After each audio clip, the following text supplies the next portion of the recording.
প্রত্যেকবারের মতো আজও আমি নিয়ে চলেছি নতুন এক রেসিপি। তো আজকে আমি বানাবো মটর মানে ঘুগনি মটর। তো তার জন্য কিন্তু আমি আগের দিন রাত্রিবেলা মটরটাকে ভিজিয়ে প্রেসার কুকারে আমি সেদ্ধ করে নিয়েছি। আর এখানে আমি কিন্তু তার সাথে দুটো কাঁচা লঙ্কা দিয়েছি, একেবারে সেদ্ধ করে নিয়েছি। এই কাঁচা লঙ্কা কেন আমি দিয়েছি এইটা কিন্তু আমি পরে জানাচ্ছি তোমাদের। আর এই মটর যে করব আমি সয়াবিন দিয়ে। তো পুরো ভিডিওটা দেখবার জন্য আমার সাথে থাকো তোমরা। আর আমার ভিডিও যেসব বন্ধুরা দেখছো তাদের কাছে আমার অনুরোধ যে বন্ধুরা তোমরা প্লিজ আমার পুরো ভিডিওটা দেখো, দেখে তোমরা লাইক শেয়ার আর কমেন্ট করো। নতুন যারা বন্ধু আছো তাদের কাছে আমার অনুরোধ যে বন্ধুরা তোমরা প্লিজ আমার চ্যানেলটাকে সাবস্ক্রাইব করে আমার পাশে থেকো। তোমরা যদি আমার পাশে থাকো তাহলে কিন্তু আমি জীবনে চলার পথে একটু উৎসাহ পাবো। আর আমার পুরনো যারা বন্ধু আছো তাদের কথা আমি কেন বলি না সবসময়, তার কারণ হচ্ছে আমি তাদের বন্ধু মনে করি না। আমি জানি তারা হচ্ছে আমার পরিবারের সদস্য, তাই কিন্তু আমি তাদের কথা বলি না। তো এই নিয়ে তোমরা কিন্তু কোনো রকমে কিন্তু আমার ওপর রাগ করো না। আমি কিন্তু এখানে মটরগুলো সেদ্ধ করে নিয়েছি, সেদ্ধ করে নেওয়ার পরে নুন দিয়ে তারপরে আমি নামিয়ে রেখেছি। এখানে কিন্তু আমি সয়াবিনটাকে ভিজিয়ে রেখেছিলাম আগের থেকে। আর এখানে আমি ছোট ছোট করে আলু কেটে নিয়েছি, নুন আর হলুদ দিয়ে কিন্তু ভেজে নিয়েছি। আর এখানে আমি আদা আর টমেটো গ্রেট করে নিচ্ছি। আলু যতক্ষণে ভাজা হচ্ছে ততক্ষণে কিন্তু আমি এগুলো সব করে নিচ্ছি। আর এখানে কিন্তু আমি কিছু চিনে বাদাম আমি ভিজিয়েছিলাম, সেই চিনে বাদাম কিন্তু আজকে আমি আর বেটে দেব না, সেটাকে কিন্তু আমি একটুখানি গুঁড়ো করে দেব।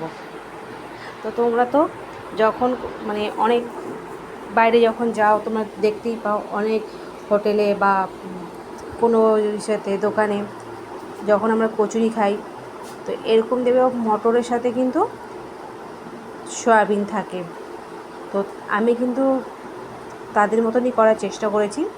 জানি না কতটা কি হয়েছে, তোমাদের ভালো যদি লাগে তাহলে আমাকে কিন্তু অবশ্যই কমেন্ট বক্সে জানাবে। আর যদি খারাপ লাগে সেটাও কিন্তু তোমরা অবশ্যই আমাকে কমেন্ট বক্সে জানিও। তবে আমার ছেলে তো বললো যে না ভালো হয়েছে, তাই আমি তোমাদের সাথে ভিডিওটা শেয়ার করছি। এখানে আমি যেরকম তোমাদের বলেছিলাম চিনে বাদামগুলো কিন্তু আমি আজকে বেটে দেব না, একটুখানি এইভাবে কিন্তু গুঁড়ো করে দেব। একটু ভেঙে দিচ্ছি আমি চিনে বাদামগুলোকে, ভিজিয়ে নিয়ে তারপর ওপরে খোসাটা আমি ছাড়িয়ে নিয়ে তারপর কিন্তু আমি ঠিক এইভাবে গুঁড়ো করে নিচ্ছি।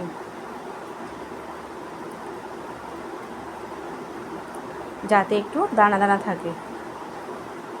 দেখো ঠিক এরকম কিন্তু আমি গুঁড়ো গুঁড়ো করে নিয়েছি বাদামগুলোকে ভিজিয়ে। আর আলু কিন্তু এখানে ভাজা হয়ে গেছে, নুন হলুদ দিয়ে কিন্তু আমি আলুটাকে আমি ভেজে তুলে রেখেছি। কড়ার মধ্যে তেল দিয়ে আমি তেজপাতা আর শুকনো লঙ্কা ফোড়ন দিয়েছি, আর তার মধ্যে দিয়েছি সাদা জিরে, টমেটো, আর এখানে আমি আদা দিয়ে দিলাম। আর দিয়ে দিয়েছি এখানে আমি বাদাম, যেটা আমি গুঁড়ো করে রেখেছিলাম সেই বাদাম দিয়েছি, চিনে বাদাম। আর নুন হলুদ জিরে গুঁড়ো লঙ্কার গুঁড়ো দিয়ে ভালো করে কিন্তু আমি একটু মশলাটাকে ভেজে নিচ্ছি। গ্যাসটাকে কিন্তু একটু কমিয়ে নিয়েছি। ভালো করে মশলাটা ভাজা হয়ে গেলে এখানে কিন্তু আমি সয়াবিনগুলো যে ভিজিয়ে রেখেছিলাম সেগুলো কিন্তু ভালো করে আমি জল পাল্টে কিন্তু ধুয়ে নিয়েছি। ধুয়ে জল থেকে কিন্তু ভালো করে ছেঁকে তারপর কিন্তু আমি সয়াবিনগুলো দিয়েছি। সয়াবিনের সাথে মশলাটা ভালো করে ভেজে নেব।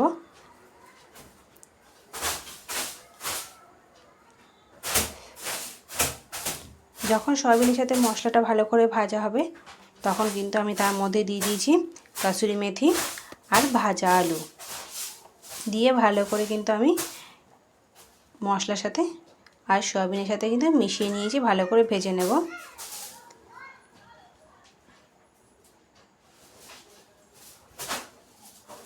এর মধ্যে দিয়ে দেবো এবার সেদ্ধ করা মটর। এই সেদ্ধ করা মটরগুলো কিন্তু এবার আমি এর মধ্যে দিয়ে দেব মশলার মধ্যে। তোমাদের যেরকম আমি বলেছিলাম যে কাঁচা লঙ্কা আমি কেন দিয়েছি এখানে সেদ্ধ, তার কারণ হচ্ছে আমি কিন্তু এখানে ঝালের পরিমাণটা কম দিয়েছি। তো তোমাদের সবসময় আমি বলি, যখনই আমি কোনো কিছু রান্না করি, বিশেষ করে ছেলে যে জিনিসটা খায় সেই জিনিসটা কিন্তু আমি ঝালটা একটু কম দিই। আর এখানে কিন্তু আমি তাই করেছি, ঝালটা আমি কম দিয়েছি। আর ঘুগনি এসব জিনিস একটু ঝাল না হলে ভালো লাগে না, তো তাই কিন্তু এই কাঁচা লঙ্কা যে সেদ্ধ দিয়েছি সেটা কিন্তু আমার জন্য দিয়েছি, যাতে আমি যখন খাবো সবজিটা তাতে আমি যাতে লঙ্কাটা একটুখানি ডলে নিয়ে খেতে পারি, তাহলে আমার সেই ঝালের অভাবটা থাকবে না। তাই কিন্তু আমি এখানে গোটা কাঁচা লঙ্কা দিয়েছি।